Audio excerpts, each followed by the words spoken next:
नमस्कार, आप देख रहे हैं द अमर टाइम्स, देश प्रदेश का तेजी से उभरता हुआ न्यूज चैनल। आइए हम देखते हैं आज की खबर में क्या कुछ है खास।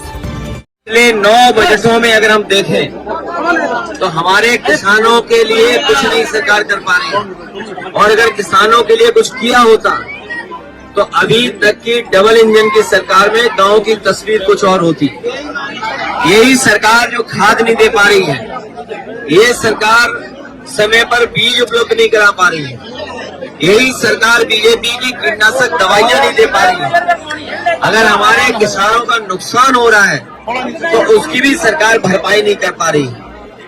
किसानों को जहां मेहनत करके अपनी फसल तैयार करने का मौका मिलता है, वहीं 2 सींग वाले भी परेशान कर रहे हैं। हर खेत की रखवाली करनी पड़ रही है, और हमारे बड़े पैमाने पर बेरोजगारी है। 9 साल में इस सरकार ने नौजवानों को नौकरी रोजगार नहीं दिया। सोचिए आप, अगर नौजवान को नौकरी और रोजगार नहीं मिलेगा तो उनका भविष्य क्या है, और अगर नौजवानों का भविष्य नहीं है तो हमारे समाज का, प्रदेश का, देश का भविष्य अच्छा नहीं हो सकता है।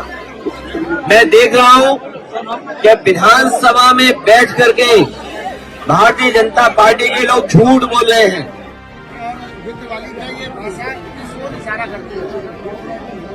क्या भगवा कपड़े पहनने से कोई योगी हो जाता है क्या? और हमारे भारत के लोग, और खासकर गांव के लोग, रामायण को जानते हैं, देखते हैं रामायण को।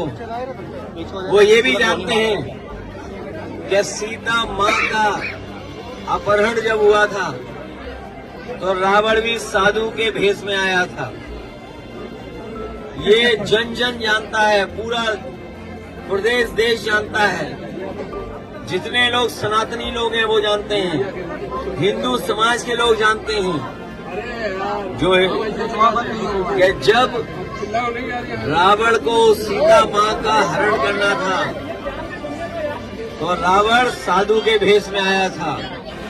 इसलिए हमें और आपको सबको बहुत सावधान रहना पड़ेगा ऐसे लोगों से जिनका व्यवहार, भाषा बहुत खराब हो गई है, अनडेमोक्रेटिक लैंग्वेज बोल रहे हैं, जो कह रहे हैं कि सोशलिज्म समाजवादी जानते ही नहीं है।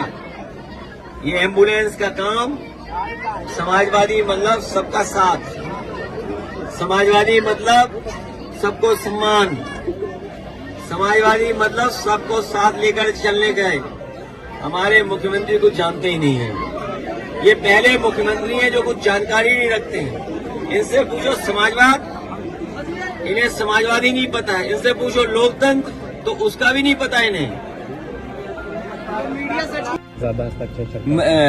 हम लोगों को गर्व है इस बात का, कन्नौज के लोगों को, सभी को, हम सबको गर्व होना चाहिए इस बात का कि सम्राट हर्षवर्धन ने कभी कुंभ शुरू किया था। हालांकि ये आयोजन बहुत पौराणिक है, लेकिन जो डॉक्यूमेंटेड हिस्ट्री बताती है वो ये कहती है कि राजा और सम्राट हर्षवर्धन जब वहां जाते थे तब से कुंभ का आयोजन शुरू हुआ।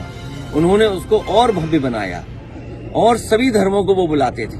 कोई धर्म ऐसा नहीं था जो आता ना हो, सब धर्मों को वहां बुला करके काफी दिन आध्यात्म, धार्मिक और अन्य कार्यक्रम होते थे। दान भी दिए जाते थे, और दान इस हद तक सम्राट देते थे, महादानी इसलिए कहे गए कि सब कुछ दान कर देते थे। अपने हीरे जवाहरात जो कुछ होते सब दे आते थे, और साधारण कपड़े पहन करके वहां से लौट करके आते थे। तो ये इतिहास भी कन्नौज से जुड़ा हुआ है। और आप लोग जानते होंगे, मेला परिसर में और जहां पर ये कुंभ का आयोजन होता वहीं पर सम्राट हर्षवर्धन की भी प्रतिमा लगी थी, लेकिन इस सरकार ने उनकी प्रतिमा वहां से हटा दी। और जब हम लोगों ने आवाज उठाई तो उन्होंने जल्दी में प्रतिमा एक चौराहे पे लगा दी।